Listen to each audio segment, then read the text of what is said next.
Welcome to the Lindemann Outdoors Podcast with your hosts, Jacob and Jeremy Lindemann, also known as Buckshot and Iceman.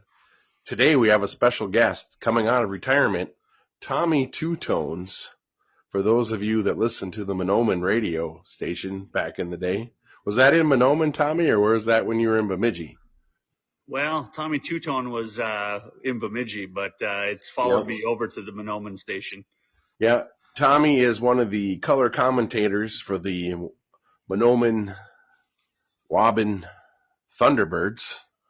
You'll hear them on the fall. They are the football dynasty in section 1A. Or are you guys 2A? No, section 2A, single A. Yep.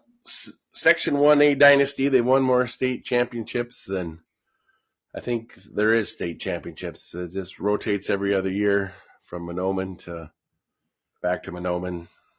It's I don't know how many state championships has the football team won there. Well, Lindemann I think has 8, and then with the Thunderbirds we're at 9 I think now. So yeah, quite a few. Quite a few. Yeah. So the road to the state title always goes through Lindemann. So Tommy is a color commentator. He's a good friend of ours. Good well, I don't want to say ex-co-worker, but Tommy and I work in the electrical industry together. We're best of friends. And, we like to get together and do some hunting and fishing. And Tommy's got a great story for us that we're going to get into because this man has broke the streak. And the streak I'm talking about is not shooting a deer for 8 years. Longer than 8 years. How long is the streak? It was 11 years. 11 years. Oh my gosh, this is even better. Buckshot, what do you think of this? 11 years. I mean, you're only 24 years old. That's almost half your life. Yep. I would like to hear this story because honestly, I didn't know that you hadn't shot deer that long. I thought you were killing deer like the rest of us. But no. I know you're catching fish and slaying geese out of the sky, but. So here's what we're going to, to give Tommy some credit here for the father I'd like to be. But it's too late because I'm out of kids. They grew up and they moved away. So I'm just never going to get there. So maybe someday when I have grandkids, I can hope to be. But see, Tommy's put himself aside a lot to let the kids shoot deer.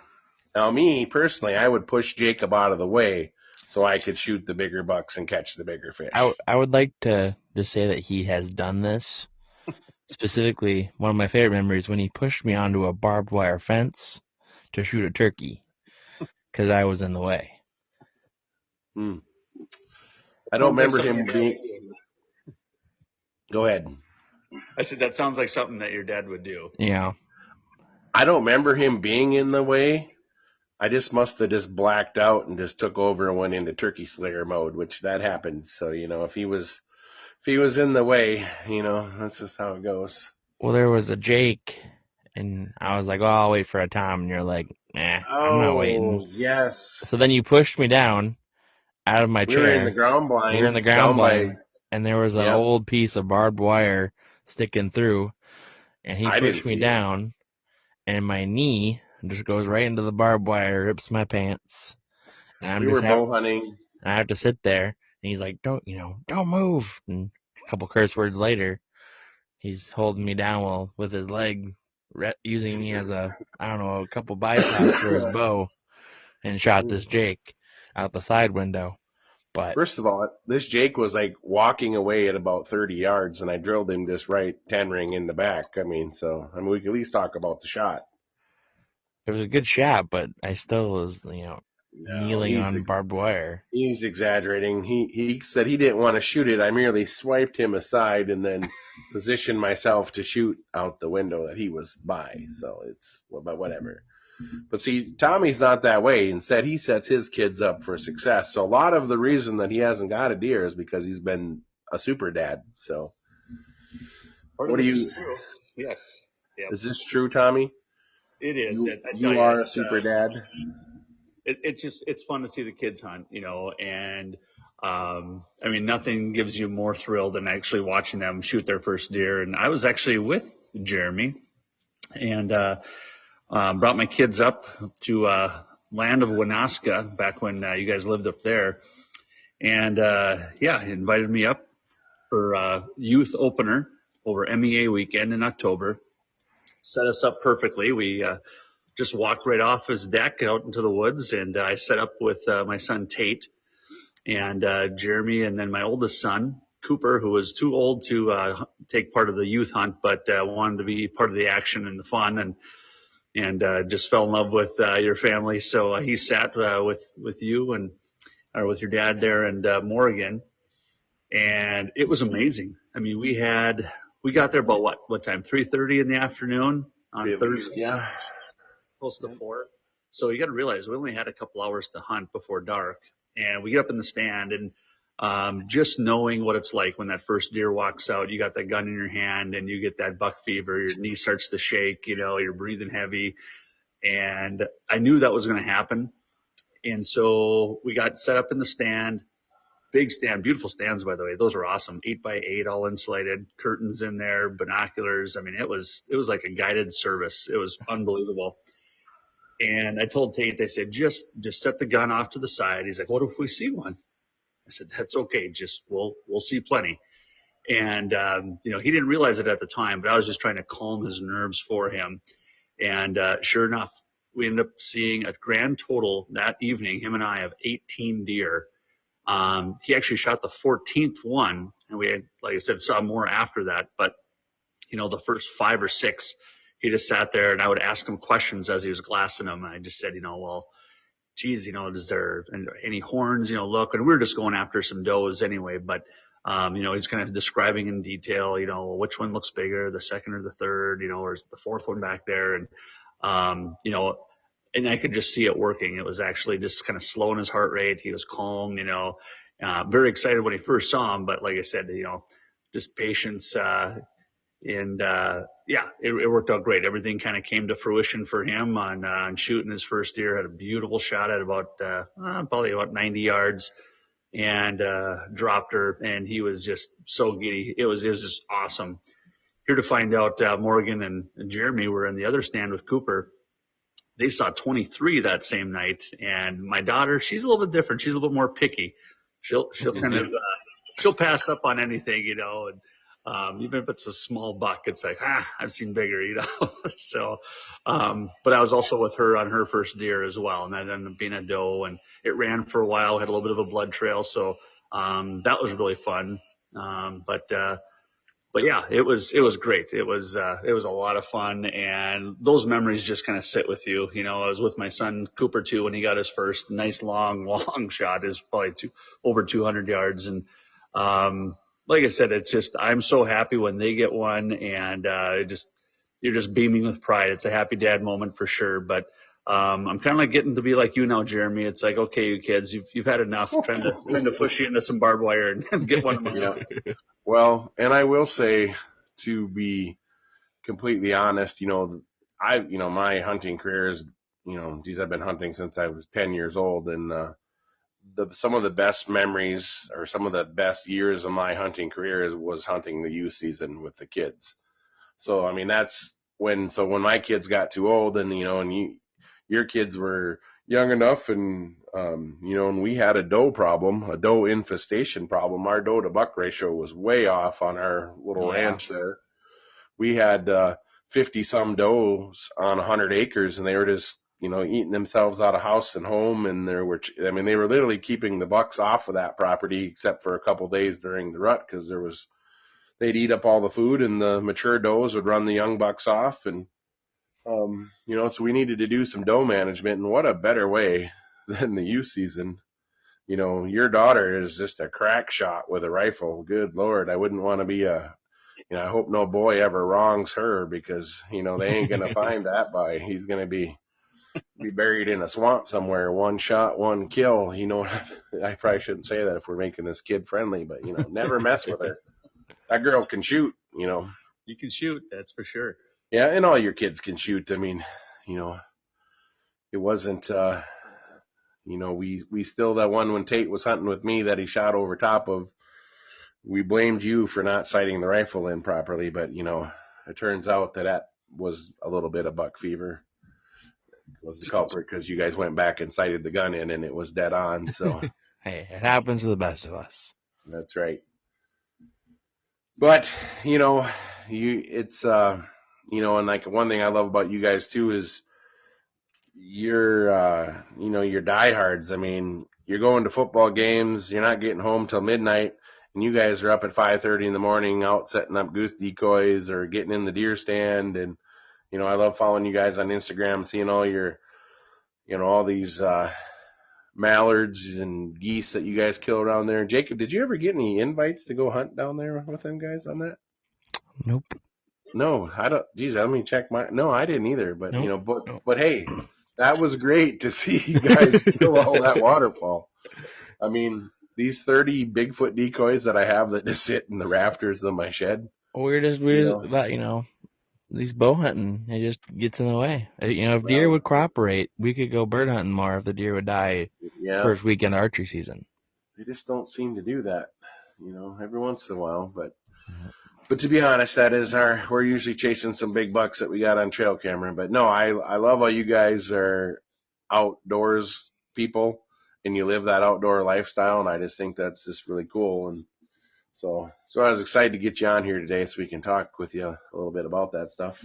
Is that the modern political correctness? Outdoor people? Outdoor people. Yeah. Well, I didn't want to, I don't want to be like outdoorsman and, Morgan to be like, bro, what about me? She's, and yet I don't know if her dad can handle her, growing up to be an outdoors woman, because it's still his little girl, so, Right. I went for the political correctness there. Blow me butterfly kisses and shooting 10 gauge, Yeah. That's gonna go well. Yeah, they, but and that's one thing too that I do, nowadays, because like when I was growing up, you didn't have any. I mean, I don't know about you, Tommy, but there wasn't many girls that hunted at all. No. And I think it was our generation that got our daughters into hunting. And now, I mean, you look at Outdoor Channel, you look at social media, you look at all over. There's tons of girls that hunt and fish, and I think that is awesome.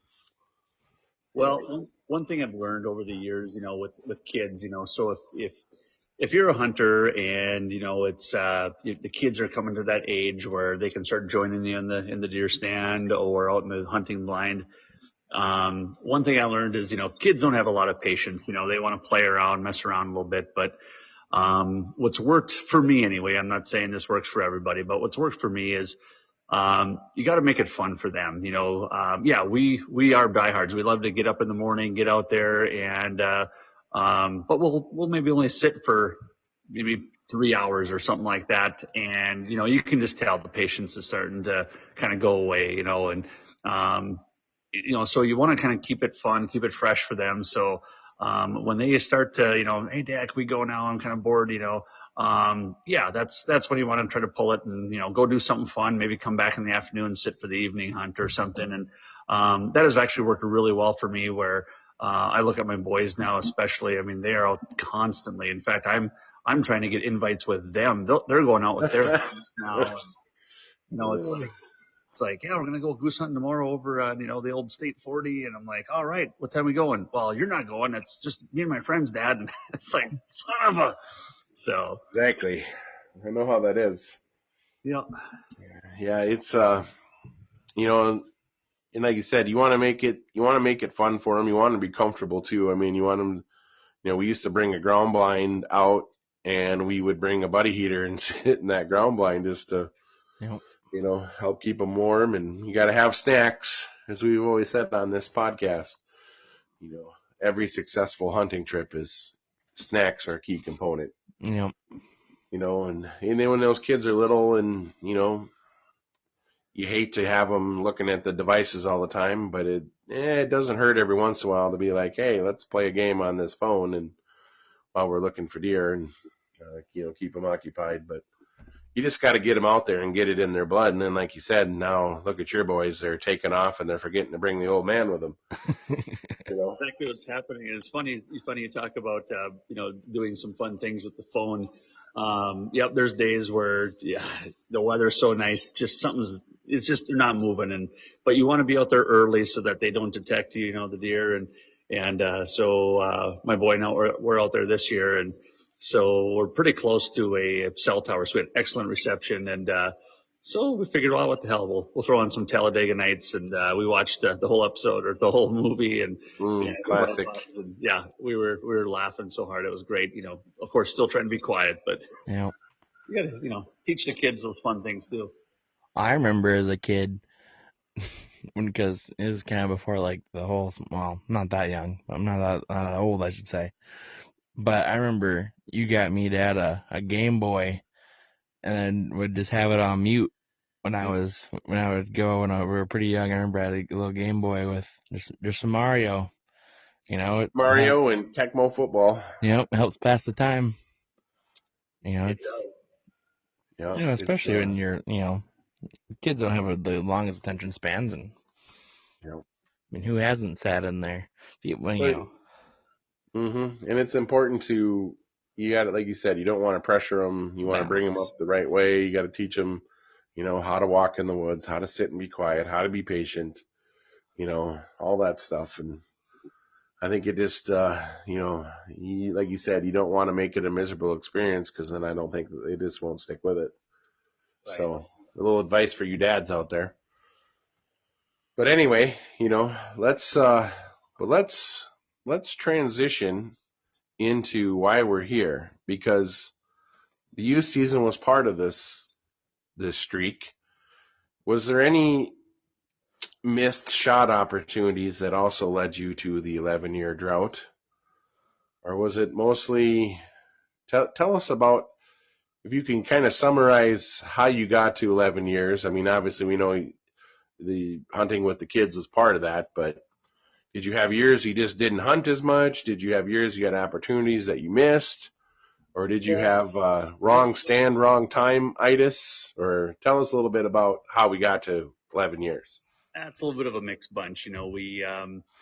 So typically I'll hunt with my father-in-law and my kids, and started going out, and it was just me and my father-in-law, and then my boys started coming with my oldest boy, Cooper, and it just got to be where, man, I was getting one every year. It was awesome. And, it's like, you took it for granted. And all of a sudden, one year, geez, didn't see nothing. It was just crazy. Talk about, kind of getting bored, oh, well, it passed, and pretty soon another year goes by, and, you might see a tail 300-400 yards away, no shot at anything, but it just a decline in population around here over by the Lindemann area. And it was like, man, what is going on? And, so you just started putting your time in. And, I think the third year I had actually had a nice little 6-pointer walk by. We're east of Lindemann, and had a nice little 6-pointer walk by. And I don't know, something just came over me. I was like, I wanted something to get something a little bit bigger. I've seen some bigger ones out here. And I let it go by, and after that, it was like, I think God just said, dude, if you're not going to shoot it, I'm going to push you into some barbed wire, and so he, so just year after year, all of a sudden, I had a miss in there with muzzle loading. I had a doe walk right up to me, and she saw me at about 60 yards. I was letting her try to come in a little bit closer, and I thought I had a good beat on her. She started coming a little bit closer, and I shot at about 40 yards, and I just flat out missed. I had no blood, no nothing. We searched everywhere, and after that, there's like game on. It's like, what is going on here? Getting into like year 6 and 7, I'm just thinking, man, am I like just designed to like collect firewood and berries, or what is going on? And you're a gatherer. Yes, I became a gatherer. That's it, and you talk about like hitting year 8, year 9. I started to wonder if deer were like Norm Fall's wife from Cheers. Does Vera really exist? Do deer really exist during hunting? And you had limited time to hunt as well, because as I mentioned about your football team, and why I brought that up is because Monoman goes deep into the playoffs every year, which the playoffs are during deer season. True. This is very, very true. And it was the same thing this year, you know. It's late nights, and you get home, you're traveling on the road, and Saturday games. Yep. So you get some Saturday afternoon games. It is, you know, and I've, like I said, my youngest son and daughter are twins, you know, they're 16 now, but, they're all in activities, and, you know, you're trying to coach basketball in the wintertime and trying to chase them around in football and volleyball in the fall. And, so muzzle loading and deer hunting, you know, with a rifle, it just got to be really tough. And finally, you know, I got to the point where I don't care if this thing has spots on it. I am going to take a crack at a deer. And so last year, I finally broke the streak. Last year would have been 12 years. I finally had a doe. We were actually driving in for an afternoon hunt. I took about an hour off work early, drove out to the woods, and here comes a doe crossing the road right where I was going to drive into. And she saw me, and she ran back in. So I went in, parked the truck. I didn't go to my stand. I went to a different spot because I kind of saw where she went in, and I figured, well, if she comes back through, I'm going to have a very good chance. And it was about 10 minutes before dark, and I saw her walking through, got a great shot, easy drag, and boy, I tell you what, relief just came over me. I felt like Luke Bryant, you know, is it down? Is it down? But, Did it go down? Is it no? You know. But no, it just really felt good. I'd bought a new rifle even. I was trying to just change up my luck a little bit. My core. I remember the call. Yeah. Got a nice, and I know the best hunting rifle in the world is a 30-06. I did listen to your episode on that, but it's facts. You've seen that gun, Tommy. I have seen that gun. I've held that gun. You held that gun. It's awesome. I ended up getting a 243, but you know, it was something where the kids could use too, and I didn't want to, you know, bust their shoulder when they pull that trigger. But so then fast forward to 2024 season, all of a sudden I went from, absolute famine to feast, where this year I ended up getting 3.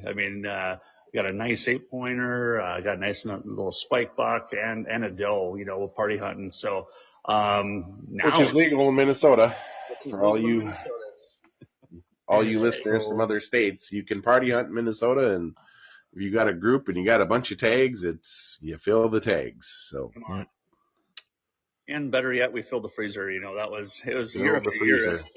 It kind of stunk. You know, my daughter would get a deer, my son would get a deer. You know, we'd have steaks for a few days, and then, well, that's it. Hopefully, Dad can get one next year, and we can put some more meat on the table. But yeah, you don't want those kids to starve, so you gotta shoot some deer. What's probably crazier, guys, about that story is that sadly I've kind of followed suit. So my grandpa Al, he's 96 years old. He actually just quit deer hunting here a few years ago. Got a nice 10-pointer. He was actually in the Minnesota Volunteer, and for shooting it. And I think he was 92 or 91 at the time. But when he started hunting, so imagine this. You know, you go out hunting and you get a few deer, and then you have like a long pause, like I had for 11 years. But he actually started hunting. You know what? 7th grade. He had gone 16 consecutive years, not 11, but he went 16 consecutive years without even seeing a deer during deer hunting. You talk about, man, am I really even cut out for this? And since then, he's had some beautiful wall hangers. But 96 years old, God bless him, he's awesome. And shout out to him. Yep. He's taught me everything about patience and exterior illumination and hunting. It's awesome. That's a beaut, Clark. That's a beaut, Clark. That's right. Yeah, and Jacob, you probably don't even know this, but back in the 60s, well, in the early parts of Minnesota deer season, there hasn't been a deer season forever. A lot of people don't know that the the white-tailed deer numbers were actually way, way down. And like, it was a big deal, back then, in the 30s and 40s, if you actually seen a deer, like it would make the newspaper that so-and-so saw a deer, cause they were wiped out due to market hunting. Just, there was no regulations. There was no conservation. There wasn't the seasons like there is now. There was many years there where they, had bucks only season, or they didn't have a deer season at all because there wasn't enough numbers. So it's really, the amount of deer that we have today is the most deer there's ever been. And I think a lot of people don't know that, and it's all because of hunters and their every time you buy any hunting equipment or you buy a hunting license, all that money goes back to conservation.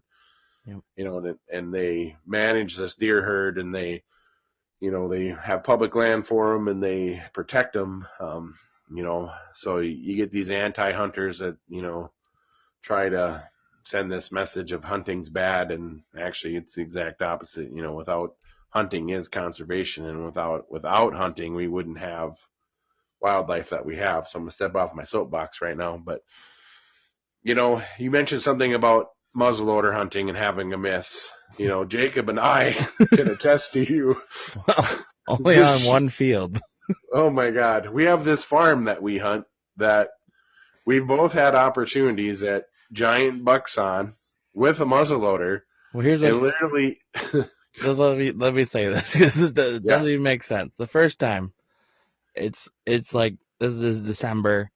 We see like a bunch of deer out in the field, and there's this monster buck. So we like a 160 buck. We army crawl through the snow to get as close as we can into range. In the CRP, yeah. And I'm like, my dad's like, you got him? I'm like, I ain't taking that shot. This buck was big, and I was like, the buck was so big, Jacob was afraid to shoot it. Yeah, I didn't want to miss or wound it. I was like, you shoot it. And he's like, okay, I'll shoot. We both had muzzleloaders. So he shoots just over top of him. And he's like, quick, throw me your gun. So I throw him my muzzleloader. We're right next to each other.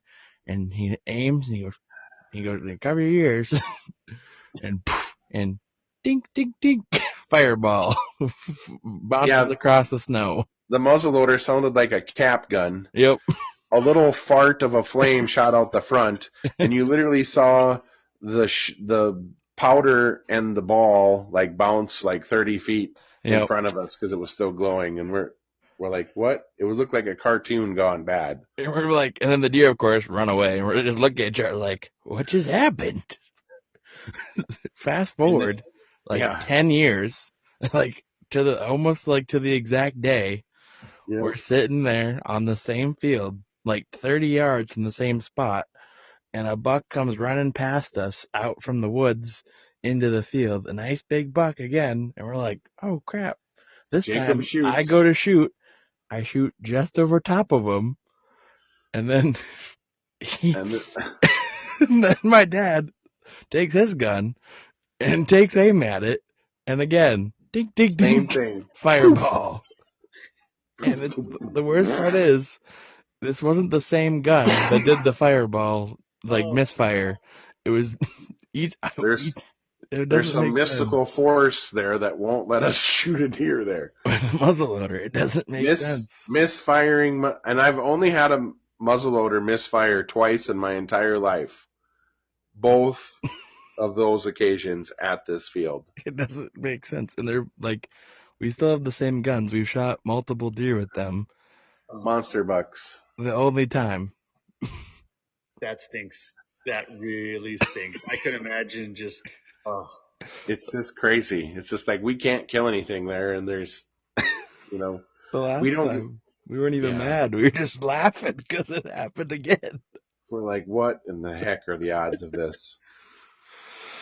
And like Jacob's buck that he missed, I don't know how it had 10 or 12 points. I don't know how many points it had. It was just like a little it was just a monster. It was heavy and thick and tall. It wasn't very wide. I remember that, but just like tall, lots of tines, big swamp buck, and it's just like, I shot right over top of him. Yeah, and the one that I had, and the worst part is Like the one that I had a chance at was just a monster, typical, wide, heavy, like just dark. I remember it was like the Yeah. darkest antlers I've ever seen. Yeah. It was just like brown antlers. Yeah. So it was the worst. But Yeah. I mean, you can miss. It can happen. You know, Yeah. you can miss. You can miss deer. Not at a monster swamp buck, but small doe. Dang. Did you? Rooms are So, you know, Jacob and I had a heck of an opening morning of rifle season this year. I mean, we both shot bucks within 30 minutes of each other, and you know, one of the reasons we shot bucks is because of you and your family coming up and helping us kill a bunch of does. Because I counted it up, we took over the 4 years that we owned that place, we took 26 does off of there. Yeah. And that wasn't just with, you know, ourselves, but with, you know, you guys hunting there. And, you know, we brought other people in there to, you know, I brought friends in to shoot does. And, but we saw 11 bucks. Yeah. And then we saw probably, you know, some does as well. But that herd is balanced there now, which is just in time for us to sell it. So and move away. And move away. But now the next person who's buying it can enjoy You're welcome. You know, a setup little farm, and you know, I hope they have lots of fun, and hopefully they let kids hunt too. And yeah. Well, we sure enjoyed our time up there. I know that, and I just can't thank you guys enough. I mean, it was a lot of fun memories to have with my kids and for them to remember, and I think that's why they kind of look up to you guys so much, and you know, and that's why we've continued to be friends and do things. You know, it's so fun, Mm-hmm. and I think we both have, you know, we all have passion for that outdoors, and I know even here, yeah, we goose hunt and duck hunt a lot, and you know, we raise pheasants. You know, it's fun. It just things to do. I mean, people say like, "What do? You raise pheasants? What do you mean?" You know, well, what do we have that one year, Jeremy? What I think 1,200. I was gonna say that was like 1,500. Yeah, I was gonna say it was like 1,500. I thought. Yeah, you know, and for some people that might not sound like a lot. For others, it's like, oh my gosh, it's crazy. But it's a ton. But it starts to get busy, you know, as like I said, the kids get older and varsity sports and stuff. You're chasing around, you get a little bit less time, and you're in the best years of your life right now. Yep. With those kids. Yeah, a year and a half, and you know, my wife and I will be empty nesters. That'll feel really weird, and it's the worst. You know, your kids won't come home and fish with you. They're busy. They got their own lives. It's the worst. I'm telling you. Well, we got to go fishing. I know that. That's starting to make some hard water up here now, and about 11 inches up in Mahnomen. I'm not sure what you guys got down in South Dakota, but at least that I would say about the same. And no, it's the lakes are. Every lake is going fish right now. I mean, it's been cold. You know, we went fishing with Jeremy. I kept missing fish, Jacob. I just was not setting the hook hard enough, I think. He gets on you about that. If you're missing fish in his boat or in his ice house, he gets a little on you. Well, I was in the ice house. I even fell over one time. I tried setting the hook. And, that was a funny story. Set the hook so hard. I dang near flipped the entire fish house over. And I'm usually good for breaking the ice chair like there's no tomorrow. I don't know how many I've set the hook on, and then my chair's collapsed beneath my lard button. Well, I don't know what you guys are doing with these Virgil Ward hook sets, but I just like to, just use my wrist and give them a quick little snap. But you guys like to just like throw your whole body into it. I've noticed that. I don't know if it's a generational thing or what, but you guys just you probably never got to watch Virgil Ward championship fishing on TV on Sunday mornings. Yeah, I guess not. I guess I just was watching. He sets the hook like a man. That's the difference. He's jumping off the other side of the boat. You Gen Z and millennials are a bunch of wusses. I'm not a millennial. I'm not a millennial. Well, I tell you what, we really beat up your dad's equipment that trip. It was pretty bad. We do that ourselves. Yeah. I listened to your podcast, and I was chuckling to myself about you guys talking about like some of the best outdoor pop-ups and flipovers, and so the otters can take a beating. Mm-hmm. Well, and here's a little testament to how good those otters are. So your dad got his new snowmobile. We were driving your snowmobile, Jacob. Yep. Cooper and I were on it. And so as we're got off at the landing, Jeremy said, Time out here. Oh, did you have to take off at going 100 miles an hour where he's going Dang 45 it. on his phone and he's on his nice suspension and you're over there having the hardest ride of your life? Okay. Time out. Let's back up. I may have a snowmobile. It's not a snowmobile. It's a winter assault vehicle. I may. So, and I had just gotten this sled, I think, Tommy. It's stupid. My new, so it's a Polaris wide track. It's a 600 IQ. It's liquid cooled. It's fuel injected. It's the ultimate ice fishing machine there is. and I was driving a snowmobile that said, "My name is Jeff." The worst part, it's also a 600, but like it acts like a 440 next to yours. So, and yes, the suspension on my sled, I do not know how fast I'm going because I can't feel it. So, anyway, I'm gonna hand this back off to Tommy, but I just wanted to preface that before he keeps going about what happened next. Okay, so my son is told to Cooper, go hook up the sled behind, or the fishing sled behind the snowmobile there.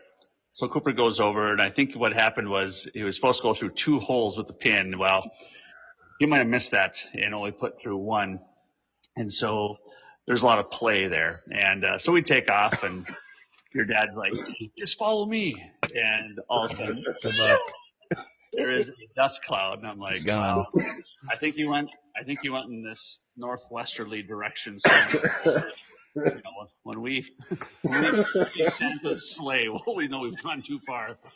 So we take off, and we're flying along, and your dad's got the sled actually, but Cooper hooked it up.